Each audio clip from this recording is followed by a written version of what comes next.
آئیے ایک لمحے کے لیے سوچتے ہیں کہ جب وقت خود ختم ہو جائے گا تو کیا ہوگا؟ ایک ایسا دن جس کی ہولناکی کا شاید ہم تصور بھی نہیں کر سکتے، جب یہ زمین یا آسمان کچھ بھی نہیں رہے گا۔ آج کی ہماری گفتگو اسی دن کے سفر کے بارے میں ہے، کائنات کے خاتمے سے لے کر انسانیت کے حتمی فیصلے تک۔ تو آئیے دیکھتے ہیں کہ جب سب کچھ فنا ہو جائے گا تو اس شدید مایوسی میں امید کی کرن کہاں سے نظر آئے گی؟ اور یہی سب سے اہم نکتہ ہے۔ اس گفتگو کا مرکز صرف تباہی یا خوف نہیں ہے، بلکہ احتساب اور رحمت کا ایک حیرت انگیز نظام ہے۔ اچھا؟ یہ سمجھنا ضروری ہے کہ اس دن کا ہر مرحلہ، ہر واقعہ اس کا ایک مقصد ہے۔ پہلے مکمل انصاف، اور پھر اسی انصاف سے رحمت کے راستے کھلنا۔ اور اس میں سب سے دلچسپ بات شفاعت کا تصور ہے نا؟ بالکل۔ شدید ترین خوف کے عالم میں بھی شفاعت یعنی سفارش کا تصور امید کو نہ صرف زندہ رکھتا ہے بلکہ اس پورے منظرنامے کا محور بن جاتا ہے۔ اور اس امید تک پہنچنے سے پہلے انسانیت کو مکمل فنا کے مرحلے سے گزرنا ہوگا۔ سفر کا آغاز ہی انتہائی ہولناکی سے ہوتا ہے، یعنی پہلے سور کی آواز سے۔ جی، اور یہ کائنات کی تاریخ کا سب سے بڑا واقعہ ہے۔ پہلا سور، یہ محض ایک آواز تو نہیں ہوگی؟ نہیں، یہ ہر چیز کے خاتمے کا اعلان ہے۔ اس کی شدت ایسی ہوگی کہ ہر جاندار، انسان ہوں، جنات، فرشتے، سب بے ہوش ہو کر گر پڑیں گے، سوائے ان کے جنہیں اللہ بچانا چاہے۔ جی۔ قرآن اس منظر کو بڑی تفصیل سے بیان کرتا ہے کہ پہاڑ وہ دھنکی ہوئی روئی کے گالوں کی طرح اڑنے لگیں گے، اور سمندروں میں آگ لگ جائے گی، ستارے بکھر جائیں گے، آسمان ایک کمزور جھلی کی طرح پھٹ جائے گا۔ یہ ایک آپ کہہ لیں کہ کازمک ریسیٹ ہے، ہر چیز فنا ہو جائے گی، مکمل فنا۔ لیکن یہ اختتام نہیں بلکہ ایک نئی شروعات ہے۔ تو اس کے بعد کیا ہوتا ہے؟ 40 سال کے وقفے کے بعد اللہ کے حکم سے دوسرا سور پھونکا جائے گا۔ یہ سور حیات ہے۔ دوبارہ زندگی کا لمحہ۔ جی، زمین اپنے اندر دفن اربوں انسانوں کو باہر نکال دے گی، بالکل ویسے ہی جیسے وہ اپنے خزانے اگل دیتی ہے۔ اور یہیں سے معاملہ واقعی دلچسپ ہو جاتا ہے۔ یہ جو دوبارہ اٹھنے کا عمل ہے، یہ ہوگا کیسے؟ ایک حدیث میں اس کی بڑی طاقتور مثال ہے۔ بالکل، صحیح بخاری کی حدیث میں آتا ہے کہ آسمان سے ایک خاص قسم کا پانی برسے گا، ماء الحیات، یعنی زندگی کا پانی۔ جی، اور اس پانی سے انسانوں کے جسم قبروں میں ایسے اگیں گے جیسے بارش کے بعد زمین سے سبزہ اگتا ہے۔ یہ تمثیل بہت گہری ہے۔ بہت، یہ بتاتی ہے کہ موت کے بعد زندگی اللہ کے لیے ایک بالکل قدرتی اور آسان عمل ہے۔ اچھا، تو جب لوگ اٹھائے جائیں گے ان کی حالت کیا ہوگی؟ روایات بتاتی ہیں کہ وہ بالکل ویسے ہی ہوں گے جیسے پیدا ہوئے تھے۔ جی، ننگے پاؤں، بغیر کپڑوں کے اور غیر مختون۔ اور یہیں پر حضرت عائشہ رضی اللہ عنہا کا وہ مشہور سوال سامنے آتا ہے جو بہت ہی انسانی ہے۔ بالکل، انہوں نے فوراً پوچھا، یا رسول اللہ، مرد اور عورتیں سب اکٹھے ہوں گے، وہ تو ایک دوسرے کو دیکھیں گے؟ یہ ظاہر کرتا ہے کہ ہم اس دن کا تصور بھی اپنی دنیاوی سوچ سے ہی کرتے ہیں۔ لیکن نبی کریم صلی اللہ علیہ وسلم کا جواب فوراً اس فریم کو توڑ دیتا ہے، اور اس دن کی اصل حقیقت کو سامنے لے آتا ہے۔ جی۔ آپ صلی اللہ علیہ وسلم نے فرمایا، اے عائشہ، معاملہ اس سے کئی زیادہ سخت ہوگا کہ کسی کو اس طرف دھیان بھی جائے۔ یعنی ہر شخص پر ایک ہی کیفیت طاری ہوگی، نفسی نفسی۔ ہر ایک کو صرف اپنی فکر، باپ بیٹے کو نہیں پہچانے گا، ماں اپنی اولاد سے بھاگے گی۔ وہ دن انفرادی جواب دہی کا دن ہوگا۔ تو جب تمام انسانیت جی اٹھے گی، اگلا مرحلہ کیا ہے؟ انہیں کہاں لے جایا جائے گا؟ لوگوں کے جی اٹھنے کے بعد انہیں ایک نئی زمین کی طرف لے جایا جائے گا۔ یہ زمین موجودہ زمین جیسی نہیں ہوگی؟ نہیں، بالکل نہیں۔ یہ بالکل ہموار، سفید اور چاندی کی طرح چمکتی ہوئی ہوگی، جس پر نہ کوئی پہاڑ، نہ کوئی وادی، کوئی نشان نہیں ہوگا۔ سب کو اسی میدان حشر کی طرف چلنا ہوگا، لیکن سب کا چلنا ایک جیسا نہیں ہوگا۔ جی، اور یہ جو حشر کی طرف جانے کے مختلف انداز ہیں، یہ خود ایک بہت بڑا سبق ہے۔ وہاں صرف اعمال کی سواری ہوگی۔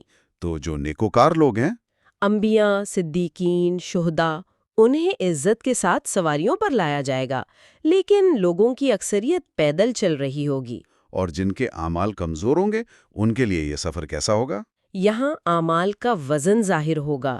کچھ لوگ جن کے گناہ زیادہ ہوں گے وہ گھٹنوں کے بل گھستے ہوئے آئیں گے، اور کچھ کو تو چہروں کے بل گھسیٹا جائے گا۔ جی، خاص طور پر متکبر لوگوں کو۔ جب آپ صلی اللہ علیہ وسلم سے پوچھا گیا کہ کوئی چہرے کے بل کیسے چل سکتا ہے، تو آپ نے فرمایا، جس ذات نے انہیں پیروں کے بل چلایا وہ انہیں چہروں کے بل چلانے پر بھی قادر ہے۔ بالکل، ہر ایک کی حالت اس کے دنیاوی اعمال کا عکس ہوگی۔ اور میدان حشر کی سختی صرف چلنے تک محدود نہیں ہے، وہاں کا ماحول کیسا ہوگا؟ سورج کے بارے میں جو روایات ہیں وہ تو رونگٹے کھڑے کر دینے والی ہیں۔ جی ہاں، حدیث میں آتا ہے کہ سورج کو مخلوق کے اتنا قریب کر دیا جائے گا کہ وہ صرف 1 میل کے فاصلے پر رہ جائے گا۔ 1 میل؟ آج کروڑوں میل دور ہے تو یہ حال ہے۔ تو آپ تصور کریں اس کی شدت کیا ہوگی۔ اس شدید گرمی میں لوگ اپنے اعمال کے مطابق پسینے میں ڈوبے ہوں گے۔ پسینہ بھی اعمال کے مطابق؟ مطلب کیسے؟ یہ ایک علامتی سزا ہے، جس کے جتنے گناہ وہ اتنا ہی پسینے میں ڈوبا ہوگا۔ کسی کا پسینہ ٹخنوں تک، کسی کا گھٹنوں تک۔ اور کچھ لوگوں کے لیے پسینہ لگام بن جائے گا۔ جی، اور وہ اس میں ڈبکیاں کھا رہے ہوں گے۔ یہ دن جو 50,000 سال کے برابر محسوس ہوگا، ناقابل برداشت تکلیف کا دن ہوگا۔ اسی ناقابل برداشت تکلیف اور انتظار میں لوگ آخرکار تنگ آ جائیں گے۔ وہ آپس میں کہیں گے کہ اب بس۔ جی، وہ کہیں گے کہ اس عذاب سے بہتر ہے کہ حساب کتاب شروع ہو، چاہے فیصلہ کچھ بھی ہو۔ کسی کو تلاش کرو جو ہماری سفارش کر سکے۔ اور یہیں سے انسانیت کی سب سے بڑی تلاش کا آغاز ہوتا ہے۔ سب سے پہلے لوگوں کی نظر اپنے جد امجد حضرت آدم علیہ السلام پر پڑے گی۔ وہ ان کے پاس جا کر کہیں گے، اے آدم، آپ ابو البشر ہیں، آپ ہماری حالت دیکھ رہے ہیں، اپنے رب سے سفارش کیجئے۔ لیکن حضرت آدم علیہ السلام معذرت کر لیں گے۔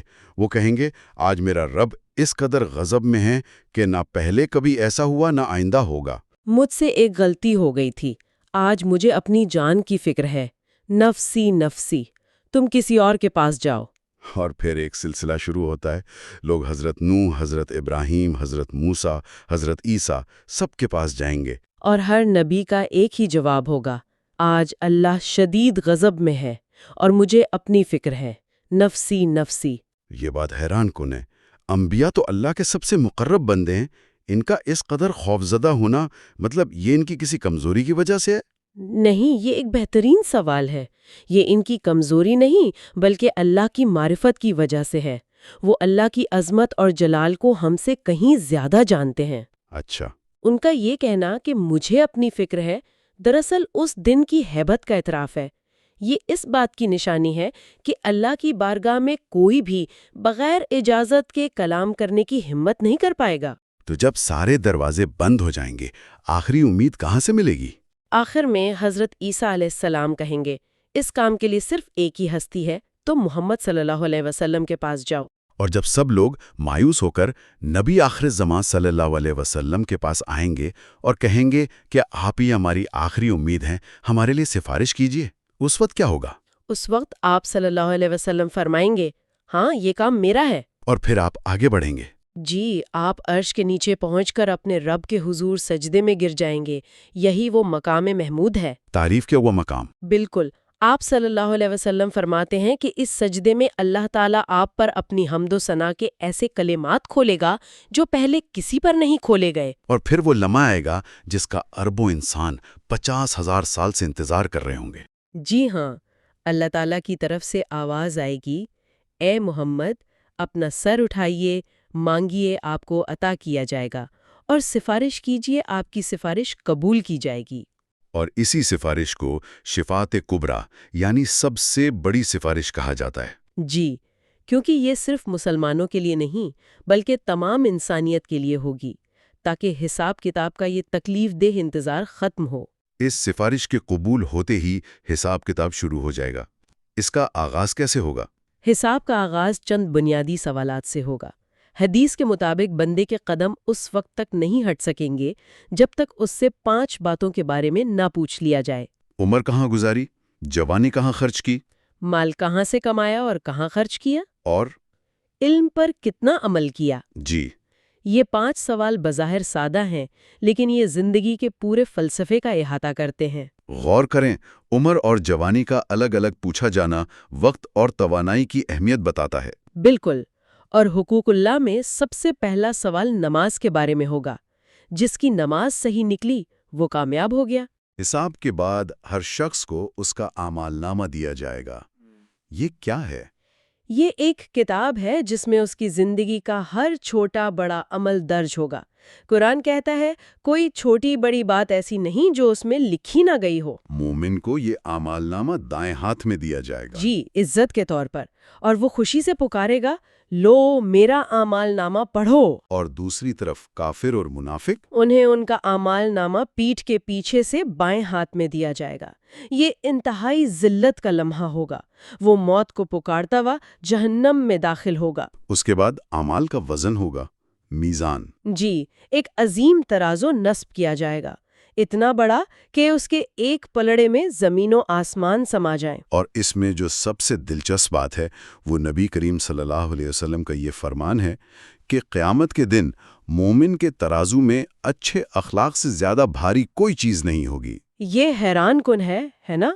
بڑی بڑی عبادتوں کے بجائے اخلاق کو سب سے وزنی عمل کہا گیا ہے۔ کیوں؟ کیونکہ اخلاق صرف ایک عمل نہیں، یہ انسان کے پورے باطن، اس کی نیت اور اس کے معاملات کی عکاسی کرتا ہے۔ جس کا نیکیوں کا پڑا بھاری ہوگا وہ کامیاب ہوگا، اور جس کا ہلکا وہ ناکام۔ جی، اور پھر آخری مرحلوں میں سے ایک ہے پلِ صراط۔ یہ ایک راستہ ہے جو جہنم کے اوپر سے گزرے گا۔ اس کے بارے میں جو تفصیلات ہیں وہ بہت خوفناک ہیں، بال سے زیادہ باریک اور تلوار سے زیادہ تیز۔ جی، اور اس پر سے ہر ایک کو گزرنا ہوگا۔ اس اندھیرے راستے پر روشنی کا واحد ذریعہ انسان کا اپنا ایمان اور اس کے نیک اعمال ہوں گے۔ تو مومن اپنے ایمان کی روشنی کے مطابق اس سے گزریں گے؟ بالکل، کچھ بجلی کی طرح پلک جھپکتے میں، کچھ تیز ہوا کی طرح، کچھ دوڑتے ہوئے اور کچھ گھسٹتے ہوئے۔ تو ان سے کہیں گے کہ ہمارا انتظار کرو، لیکن ان سے کہا جائے گا کہ پیچھے لوٹ جاؤ اور روشنی تلاش کرو۔ اور ان کے اور مومنوں کے درمیان ایک دیوار کھڑی کر دی جائے گی۔ جی، ان کے پاس کوئی نور نہیں ہوگا اور وہ اس پل سے پھسل کر جہنم کی آگ میں گر پڑیں گے۔ اور یہاں جب نیک لوگ جنت میں اور گناہگار جہنم میں چلے جائیں گے، تب نبی کریم صلی اللہ علیہ وسلم کی اپنی امت سے محبت کا سب سے بڑا مظہر سامنے آتا ہے۔ جی، ایک روایت میں آپ صلی اللہ علیہ وسلم فرماتے ہیں کہ قیامت کے دن تمام انبیاء کے لیے ممبر بچھائے جائیں گے، لیکن میں اپنا ممبر خالی چھوڑ کر اپنے رب کے سامنے کھڑا رہوں گا۔ کیوں؟ آپ فرماتے ہیں مجھے ڈر ہوگا کہ کہیں مجھے جنت میں بھیج دیا جائے اور میری امت پیچھے رہ جائے۔ آپ بار بار عرض کریں گے، اے میرے رب، میری امت، میری امت۔ یہ تو شفاعت کی ایک اور قسم ہے۔ جی، یہ امت کے گناہگاروں کے لیے خصوصی شفاعت ہے۔ آپ ان لوگوں کے لیے سفارش کرتے رہیں گے جنہیں ان کے گناہوں کی وجہ سے جہنم میں بھیجا جا چکا ہوگا۔ اور یہ سلسلہ کب تک چلے گا؟ یہ اس حد تک جائے گا کہ اللہ تعالیٰ فرمائے گا، اے محمد، اپنی امت کے پاس جائیے اور جس کے دل میں رائی کے دانے کے برابر بھی ایمان موجود ہو، اسے بھی جہنم سے نکال کر جنت میں داخل کر دیجیے۔ رائی کے دانے کے برابر بھی؟ جی، آپ صلی اللہ علیہ وسلم ایسا بار بار کریں گے، یہاں تک کہ جہنم کا داروغہ کہے گا، اے محمد، آپ نے اپنی امت میں سے کسی ایسے شخص کو بھی آگ میں باقی نہیں چھوڑا جس پر اللہ ناراض ہو۔ یہ تو رحمت اور شفاعت کا عروج ہے۔ بالکل، رحمت للعالمین کے منصب کا عروج۔ تو اس پورے سفر کا خلاصہ یہ ہے کہ یہ قیامت کے دن کی ہولناکی سے شروع ہوتا ہے، میدان حشر کی سختیوں اور انبیاء کی بے بسی سے گزرتا ہوا آخر کار رحمت للعالمین صلی اللہ علیہ وسلم کی شفاعت پر ختم ہوتا ہے۔ جی، یہ احتساب کا دن ہے، لیکن اس سے بڑھ کر یہ امید اور اللہ کی بے پناہ رحمت کا دن بھی ہے۔ بالکل۔ اور آخر میں غور کرنے کے لیے ایک سوچ یہ ہے کہ جہاں اعمال کو ایک عظیم ترازو میں تولا جائے گا اور پل صراط جیسے مشکل مرحلے ہوں گے، وہیں رائی کے دانے کے برابر ایمان کی بھی اہمیت ہے۔ یہ بہت اہم نکتہ ہے۔ تو یہ بات فرد کی ذاتی ذمہ داری اور اللہ کی وسیع رحمت کے درمیان تعلق کو کس طرح سے بیان کرتی ہے؟